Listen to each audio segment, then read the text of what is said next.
Bismillahirrahmanirrahim. Assalamualaikum warahmatullahi wabarakatuh.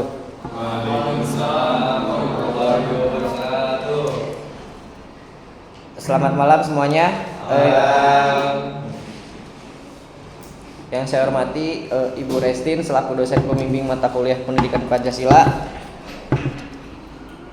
Dan yang saya cintai teman-teman sekalian, di podcast malam ini saya ditemani oleh beberapa teman saya, yaitu Aulia, Nur Aulia, dan Kris. Pada kesempatan kali ini kami akan membahas tentang Pancasila sebagai dasar perkembangan ilmu, atau lebih tepatnya peran Pancasila sebagai dasar perkembangan ilmu. Mungkin bisa dijelaskan dulu apa itu Pancasila dan bagaimana perannya sebagai dasar perkembangan ilmu oleh saudari Kristina. Baik, terima kasih Diki atas waktunya. Baik, seperti yang kita semua ketahui, Pancasila adalah dasar negara dan pandangan hidup bangsa Indonesia yang terdiri atas 5 sila. Pancasila memiliki peran penting dalam perkembangan ilmu pengetahuan, terutama dalam memberikan kerangka etika dan norma. Peran Pancasila dalam perkembangan ilmu pengetahuan yaitu yang pertama sebagai landasan filosofis, sebagai sesuai dengan sila pertama Pancasila, ketuhanan yang Maha Esa, memberikan landasan bahwa ilmu pengetahuan berkembang dengan tetap mengakui nilai-nilai ketuhanan. Lalu menurut sila kedua yang berbunyi kemanusiaan yang adil dan beradab, ilmu pengetahuan harus dikembangkan dengan memperhatikan aspek kemanusiaan. Sila ketiga yaitu persatuan Indonesia, menggarisbawahi pentingnya menjaga keutuhan bangsa dalam pengembangan ilmu. Dan sila keempat, kerakyatan yang dipimpin oleh hikmat kebijaksanaan dalam permusyawaratan perwakilan, yaitu pengembangan ilmu pengetahuan Indonesia harus dilaksanakan secara demokratis, melibatkan berbagai pihak dan mempertimbangkan kepentingan bersama. Dan sila kelima, keadilan sosial bagi seluruh rakyat Indonesia. Sila ini mendorong agar hasil-hasil ilmu pengetahuan dapat dinikmati oleh seluruh rakyat Indonesia, tidak hanya segelintir kelompok. Dengan demikian, Pancasila berperan sebagai panduan normatif yang memastikan bahwa perkembangan ilmu pengetahuan di Indonesia selaras dengan nilai normal, kemanusiaan, persatuan, demokrasi, dan keadilan sosial. Terima kasih. Wah, penjelasannya sangat lengkap ya. Terima kasih saudari Kristina Arjas atas penjelasannya. Bicara soal ilmu pengetahuan, pasti ada banyak perspektif. Beberapa pihak mendukung peran Pancasila sebagai pedoman, sementara yang lain menganggap Pancasila belum cukup relevan atau malah menghambat perkembangan ilmu. Apakah Pancasila benar-benar mampu jadi dasar yang kokoh untuk pengembangan ilmu pengetahuan Indonesia, atau justru ada tantangan yang membuatnya sulit diterapkan? Kita mulai bahas dari sisi pro dulu ya, karena banyak yang setuju bahwa Pancasila ini sangat relevan untuk menjadi pedoman dalam pengembangan ilmu. Bagaimana menurut saudari Nur Aulia yang memiliki pandangan pro terhadap pembahasan ini? Silakan. Baik, terima kasih untuk kesempatannya. Menurut saya, Pancasila memberikan landasan moral dan etis. Dalam pengembangan ilmu, etika itu penting supaya ilmu digunakan untuk kebaikan, bukan untuk merugikan. Contohnya, sila pertama yang tadi sudah dibahas, yaitu pengembangan ilmu harus tetap berlandaskan nilai-nilai spiritual dan moral. Jadi, meskipun penelitian ilmiah berfungsi rasional, tetap ada batasan yang etis yang perlu dijaga. Selain itu, pada sila kedua Pancasila mengajarkan bahwa ilmu pengetahuan harus digunakan untuk memperbaiki kualitas hidup manusia secara adil dan beradab, serta memastikan bahwa ilmu pengetahuan tidak digunakan untuk hal yang merusak martabat manusia. Lalu dalam sila ketiga, mendorong persatuan dalam keberagaman, termasuk dalam perkembangan ilmu, serta sebagai alat pemersatu bangsa. Pada sila keempat, mengarahkan pengembangan ilmu pengetahuan yang melibatkan berbagai pihak dalam proses pengembalian keputusan. Dan juga soal sila kelima, yaitu ilmu juga harus membantu pemerataan, misalnya memberikan akses pendidikan dan teknologi di daerah terpencil. Contohnya program digitalisasi sekolah di pelosok Indonesia. Nah, itu dia tadi pandangan pro terhadap peran Pancasila sebagai dasar perkembangan ilmu. Sekarang bagaimana pendapat Saudari Aulia selaku yang memiliki pandangan kontra terhadap hal ini? Silahkan. Baik, terima kasih. Sebagian orang masih merasa bahwa Pancasila belum sepenuhnya relevan atau bahkan bisa menjadi penghambat perkembangan ilmu.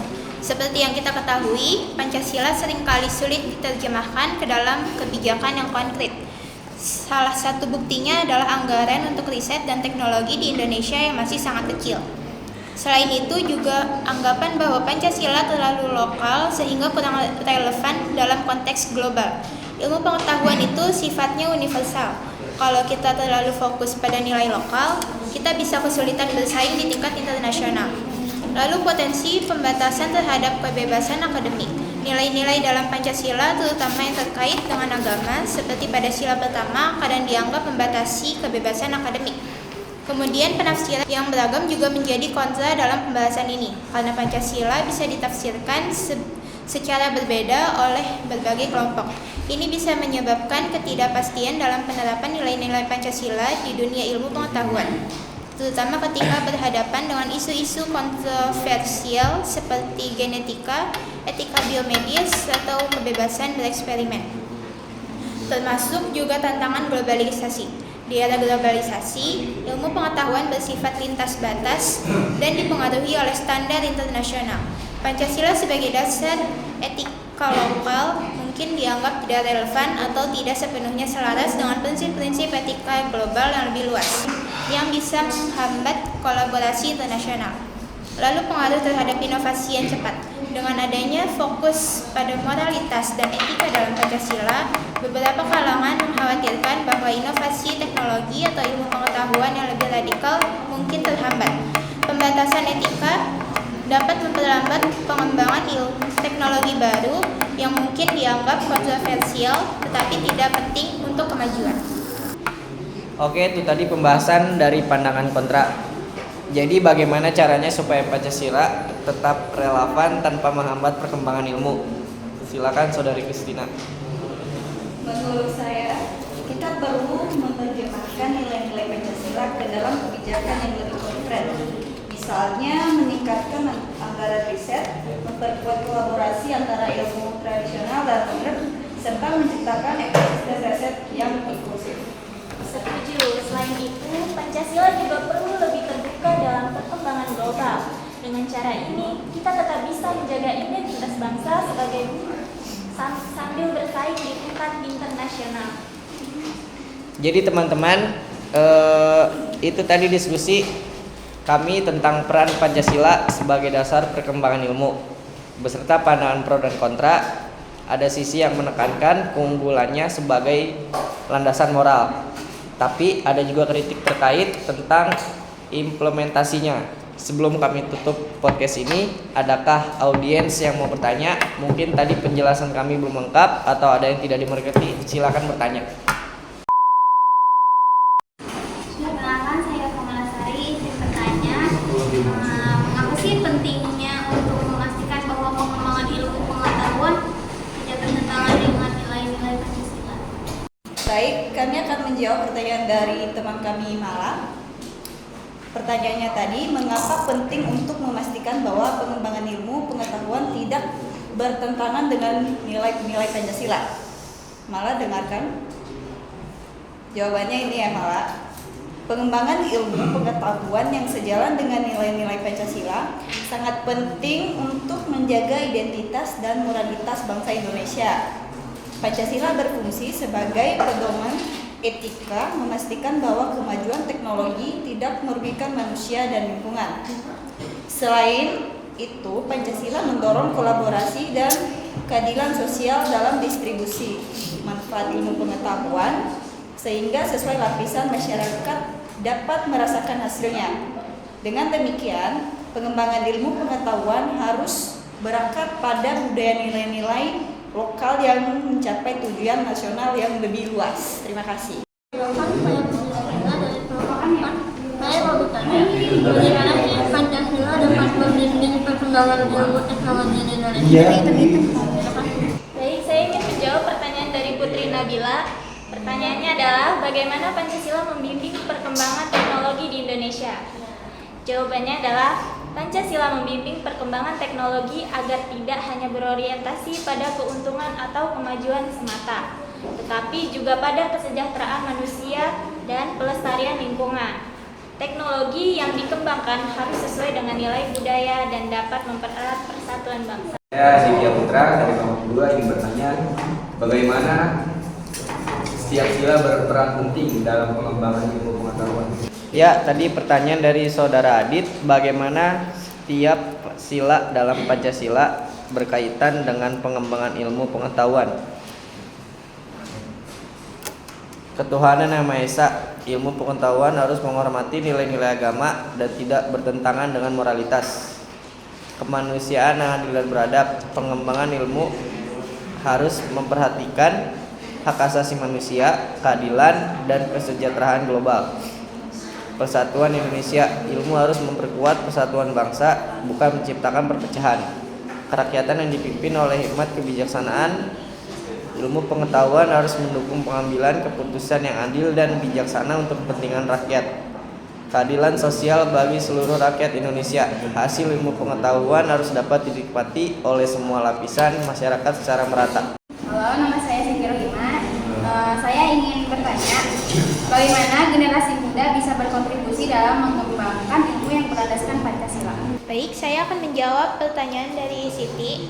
Bagaimana generasi muda bisa berkontribusi dalam mengembangkan ilmu yang berlandaskan Pancasila? Generasi muda dapat berkontribusi dengan mendalami ilmu pengetahuan tanpa melupakan nilai-nilai moral dan budaya Indonesia.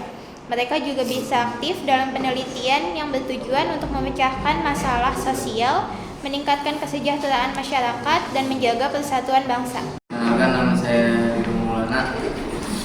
Saya mau bertanya, bagaimana caranya bersosial media tanpa yang berdekatan dengan makna-makna Pancasila. Baik, sekarang akan saya jawab pertanyaan dari teman Ridho. Pertanyaannya tadi, bagaimana cara kita bersosial media yang berdekatan dengan makna-makna Pancasila? Ini Ridho dengarkan ya. Itu mari kita bahas bagaimana bersosial media dengan menjunjung tinggi nilai-nilai Pancasila. Yang penerapannya, satu, kemanusiaan yang adil dan beradab. Hormati setiap penggunaan, hindari ujaran kebencian, diskriminasi, dan bullying. Sebarkan informasi yang positif dan membantu sesama penggunaan yang membutuhkan. Kedua, persatuan Indonesia. Jalin silaturahmi dengan beragam latar belakang. Yang ketiga, kerakyatan yang dipimpin oleh hikmat kebijaksanaan dalam permusyawaratan perwakilan, yaitu ikut serta dalam diskusi yang sehat dan konstruktif. Yang keempat, keadilan sosial bagi seluruh rakyat Indonesia, yaitu gunakan media sosial untuk menyuarakan ketidakadilan. Yang kelima, ketuhanan yang Maha Esa. Jaga etika bermedia sosial, hindari konten yang bertentangan dengan nilai-nilai agama. Contoh penerapannya yaitu kemanusiaan, membagikan informasi tentang bencana alam dan mengajak donasi. Persatuan, mengadakan diskusi online tentang keberagaman budaya Indonesia. Kerakyatan, mengikuti polling online tentang kebijakan publik. Keadilan, membagikan petisi untuk mendukung hak-hak minoritas. Ketuhanan, menulis postingan inspiratif tentang nilai-nilai keagamaan. Dan yang perlu diingat, media sosial adalah cerminan diri kita. Dengan menggunakannya secara bijak dan bertanggung jawab, kita dapat menjadi agen perubahan yang positif. Saya Nabila dari kelompok 3. Pertanyaannya, kenapa Pancasila itu penting sebagai landasan moral dalam pengembangan ilmu? Baik, saya ingin menjawab pertanyaan dari Nabila Hafizah. Pertanyaannya adalah, mengapa Pancasila penting sebagai landasan moral dalam perkembangan ilmu? Jawabannya adalah, Pancasila penting karena memastikan bahwa perkembangan ilmu tidak hanya mengejar kemajuan teknologi atau ekonomi, tetapi juga menghormati nilai-nilai kemanusiaan, keadilan, dan persatuan. Dengan demikian, ilmu yang berkembang tidak merusak tatanan sosial atau melanggar norma budaya dan agama. Oke, tadi sekian seksi jawabnya. Terima kasih sudah mendengarkan podcast kami. Sampai jumpa di kesempatan berikutnya. Tetap semangat semuanya. Wassalamualaikum warahmatullahi wabarakatuh.